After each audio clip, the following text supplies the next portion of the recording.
Hey there guys, what is up? Long time no see. 27 weeks to be more specific. That's basically half a year since I last put a video in this series, and for that, I'm sorry, but at the same time, I'm back.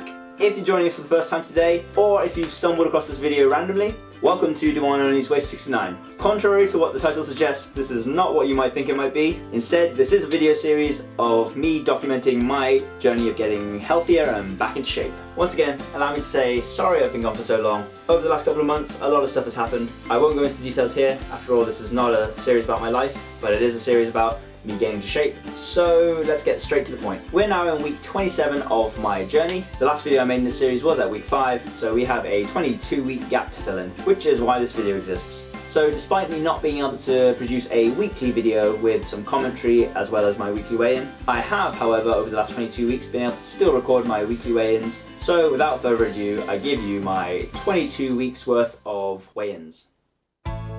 So, while making this video, I realised that staying on my feet for the next minute or so probably doesn't make for the most interesting video, so I figured why not break things up with a bit of commentary, whilst also giving you guys a bit more insight into what went on in which weeks. You can probably guess from the obvious change in the flooring, but during weeks 6 and 7 I was in the middle of moving out of my old place. So needless to say, gymming kind of fell to the wayside, which is why not too much progress or change was made in these 2 weeks. Once I was all settled in and signed up with a new gym, of course, my gym routine returned to normal. And as you can see, progress started to be made again as I was losing about roughly a pound a week at that point. During week 11, I started to notice a slight pain in my back, but chose to ignore it and continue training, and eventually, to no surprise, I found out I'd injured my back, so I reluctantly had to take a 5-week break from the gym. Despite being on a break from the gym, I decided not to let it hold me back too much, so I still did some light exercises here and there.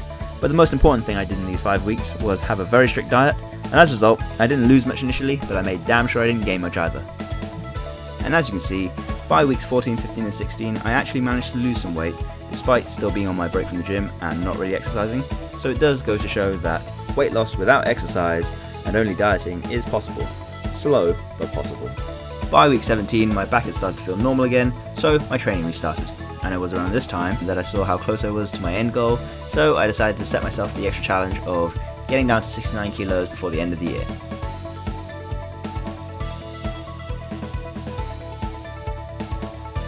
And by week 21, on the 14th of December, I'd hit my target, 69 kilos. After reaching that milestone, the next couple of weeks were less than ideal, mainly due to 2 reasons. The first reason was, around Christmas and the lead up to New Year, my gym was closed. The second reason was, with it being a holiday, there was a lot of family gatherings and a lot of family meals, and I simply decided to relax on the dieting a bit. So needless to say, I gained a bit of weight over the holiday period, but that's pretty normal for everyone, right? But luckily, after the holidays were over and once my gym had reopened, I got back on track with my fitness routine, and by the end of January, I burnt off most of the stuff I'd gained over the holidays and was basically back to 69 kilos.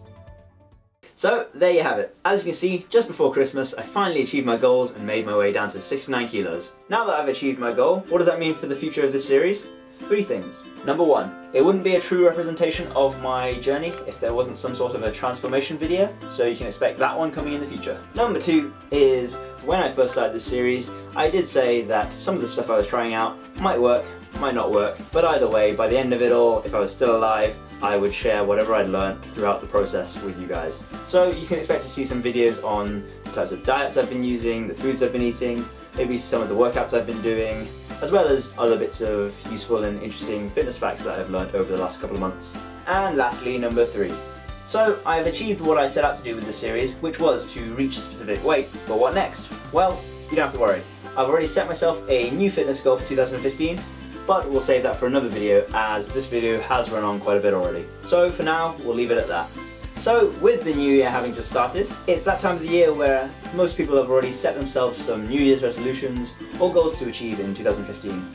So what's your goal for 2015? Feel free to let me know in the comment section down below.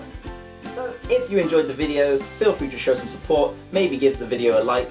If you're interested in any of the upcoming content I mentioned earlier, then be sure to subscribe to my channel. But as always, I'm Dwongandonly, thanks for watching and I'll see you next time. Bye!